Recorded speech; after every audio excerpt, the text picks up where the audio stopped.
네, 반갑습니다. 안대리입니다. 오늘은 앞으로 국민연금이 국내 주식시장에서 어떻게 할 것인가에 대해서 간략하게 다뤄볼까 합니다. 우선은 결론부터 말씀드리려면은 국민연금은 결국에는 국내 증시에서 대부분의 자산을 빼게 될 겁니다. 그렇게 됐을 때 어떻게 이제 그 빼는 방식이 있겠죠. 그냥 뭐 지금 가격에 다 팔아버리고 나가는 거는 손해가 막심하기 때문에 국장도 폭락할 수가 있고, 이제 서서히 시간을 두고 돈을 뺄 거예요. 예, 그렇기 때문에 우리가 이걸 어떻게 할 것인지를 좀 간략하게 말씀을 드리고자 하거든요. 우선은 하나의 테마를 계속 정할 겁니다. 뭐 작년에는 고려 아연 같은 게 있었죠. 뭐 그거는 뭐 정확히 국민연금과 누가 한 건 아니겠지만, 저는 뭐 아예 이게 관련이 없다고 얘기는 못할 것 같아요. 국민연금 고려 아연 주식이 어떤 사모펀드와 경영권 분쟁이 생기면서 주식이 엄청나게 올랐죠. 근데 그 과정에서 국민연금이 정말 돈을 어마어마하게 벌었습니다. 뭐 되게 과거에 산 주식을 거의 100만 원 넘게 80만 원 넘는 가격으로 대거 처분을 해서 돈을 어마어마하게 벌었죠. 이 돈을 잃어버린 애들은 뭐 본인들이 뭐라도 되는 줄 알고 착각한 뭐 그 쇼친 개미들이 있었잖아요. 막 무슨 뭐 10억 20억씩 공매도 하고. 국장은 사기 도박판입니다. 그리고 국민연금은 나갈 거라는 거를 명심을 해야 돼요. 물론 여러분들이 이 트렌드를 미리 읽는 굉장히 뛰어난 트레이더라면은 이게 오히려 기회가 될 수 있겠죠. 근데 대부분의 사람들은, 특히 뭐 직장인이나 이런 분들은 이거 주식을 하루 종일 볼 수도 없고요. 만약에 뭐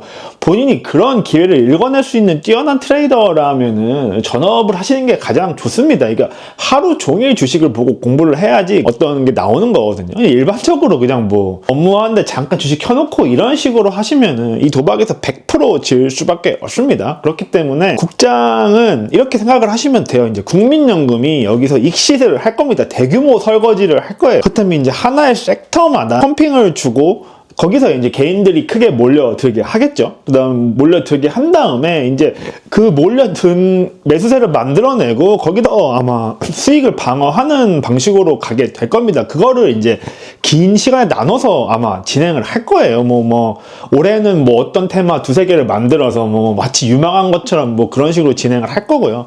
그래서 이제 언론이나 증권사를 띄어서 대규모로 거기로 몰리게 하겠죠. 뭐 이번에는 아마 뭐 조선주가 되겠죠. 뭐 2024년부터 이미 뭐 조선주에 대해서 기관들이 좀 지분을 확대해 왔고, 지금 마치 되게 유망한 것처럼 만들면서 주가를 띄우고 개인들이 달려들면은 거기다가 다시 이제 물량을 쏟아 부으면서 설거지를 하는 과정을 진행하고 있는데, 앞으로 계속 이렇게 보시면 됩니다. 예, 국민연금이 나가기 위한 거대한 전략을 세울 거예요. 그게 테마인 거고요. 뭐 2023년에는 2차 전지가 있었죠. 예, 2차 전지는 뭐 사모펀드와 국민연금의 합작품이라고 볼 수 있습니다. 뭐 자세한 비하인드는 한번 검색을 해보세요. 근데 결국에는 그거를 미리 좀 쇼친 애들이 있었고, 거기에 대해서 그 쇼트 스퀴징 하는 과정이 있었고, 개인들이 고점에 결국 물려들면서 엄청난 돈을 잃고, 뭐 국민연금과 그 일부 PE가 돈을 벌어가는 그런 그림이 전개가 됐었죠. 그러니까 앞으로도 계속 이런 식으로 진행이 될 겁니다. 그러니까 거대한 사기판인 거고요. 그리고 여기서 다시 한번 말씀드리지만, 이번에 세수를 봤을 때 근로소득세가 거의 가장 높았죠. 예, 직장인들의 유리지갑이잖아요. 이거는 심지어 근로소득세인 거고, 많은 뭐 국민연금이나 건보를 했을 때 이 직장가입자들의 납세가 어마어마합니다. 그러면은 정부의 입장에서는 어차피 국장은 세금도 안 내잖아요, 거의. 예, 거래세도 점점 줄고 있고, 그럼 국장은 주주에게 돈을 벌어주는 게 목적이 아닙니다. 예, 그게 핵심이 아니니까. 주식이지만 돈을 벌 수 없는 증시인 거예요, 기본적으로 펀더멘탈이. 그럼 뭐냐? 부실 기업들, 쓰레기 기업들, 좀비 기업들이 여기서 계속 주주들을 등쳐먹으면서 자본을 조달한 다음에 고용을 유지를 해서 그 근로자들이 세금을 내게 그리고 걔네가 아파트를 설거지 해주는 것. 그게 핵심인 겁니다. 다른 주주는 가장 마지막에 있는 그런 존재인 거고요.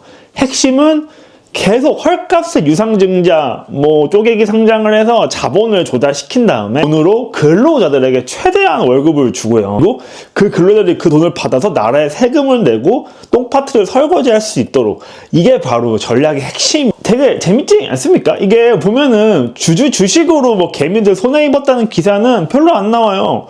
개미도 눈물이란 말로 나오죠. 근데 뭐 어디 기업 희망퇴직했다고 하면 뭐 대대적으로 보도가 되잖아요. 이게 그런 거거든요. 예, 한국의 어떤 우선순위가 가장 무엇인지 파악을 하셔야 되는 거고, 우선은 이런 테마를 만드는 거는 뭐 물론 증권사의 스스로도 있지만 요즘에는 거의 뭐 그런 게 의미가 없죠. 개인들이 고점에 레버리지 껴서 다 알려드리게 하는 것, 그 불리한 게임에 설거지를 하도록 참여하게 만드는 것, 이것이 국내 주식시장의 핵심인 겁니다. 다른 거는 전혀 없어요. 그리고 국민연금이 돈을 팔아서 국민연금을 지급할 수 있게 만드는 것, 이 핵심입니다. 그렇기 때문에 국내 주식을 하는 거는 이 시스템에 대한 이해가 많이 부족하신 분이라고 사실은 볼 수 있는 거거든요. 뭐 정말 본인이 완벽한 트레이더가 아니라면 그냥 손도 대지 말고 쳐다보지도 마십시오. 돈을 잃을 수밖에 없습니다. 국장에서 돈을 잃어버리는 사람은 99.9%가 될 수밖에 없는 거고요. 미장을 반대로 한번 생각을 해보죠. 장기적으로 401k가 결국에는 패시브 인덱스 ETF를 다 돈을 넣을 텐데 이게 장기적으로 돈을 잃어버리게 만들면은 미국의 시스템이나 정권이 유지가 될까요? 그렇지 않죠. 폭락을 하면은 미주는 담으면 되는 거고요. 국장은 폭락을 해도 그냥 뭐 굳이 이렇게 볼 필요가 자체가 없는 겁니다. 그 가스라이팅에서 벗어나야 돼요. 네, 이상입니다.